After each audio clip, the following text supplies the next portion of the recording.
ফুটবলের সব খবরাখবর সবার আগে পেতে এখনই সাবস্ক্রাইব করুন এবং বেল বাটনে প্রেস করুন। দারুণ ছন্দে এগিয়ে চলা লিওনেল মেসি স্পর্শ করলেন অনন্য এক মাইল ফলক, আর জোড়া গোল করলেন লুইস সুয়ারেজ।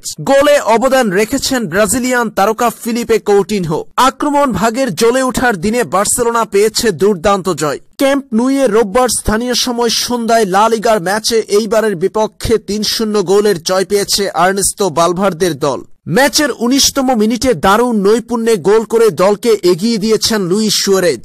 ব্রাজিলিয়ান তারকা ফিলিপে কৌটিনহোর বাড়ানো বল ডি বক্সে পেয়ে প্রথমে নিয়ন্ত্রণে নেন তিনি। এরপর ডান পায়ের কোনাকুনি শটে দূর পোস্ট দিয়ে গোলটি করেন উরুগুয়ান এই স্ট্রাইকার। একের পর এক আক্রমণ করলেও প্রথমার্ধে আর কোনো গোলের দেখা পায়নি বার্সা। এদিন বার্সেলোনার বিপক্ষে সমান লড়েছিল এইবার। বার্সার জালে ১৫টি শট নিয়েছে তারা। প্রথমার্ধ শেষ হয় গোলশূন্য ড্রতে। দ্বিতীয়ার্ধে ম্যাচের ৫৩তম মিনিটে নিজের প্রথম ও দলের দ্বিতীয় গোলটি করেছেন আর্জেন্টাইন তারকা লিওনেল মেসি। আর সেই গোলেই লা লিগায় ৪০০ গোলের মাইলফলক স্পর্শ করেছেন তিনি। চলতি লিগে এ নিয়ে টানা ৫ ম্যাচে জালের দেখা পেয়েছেন ৫ বারের বর্ষসেরা এই ফুটবলার। আর আসরে এখন পর্যন্ত সর্বোচ্চ গোলদাতা লিওনেল মেসির এটি ১৭তম গোল।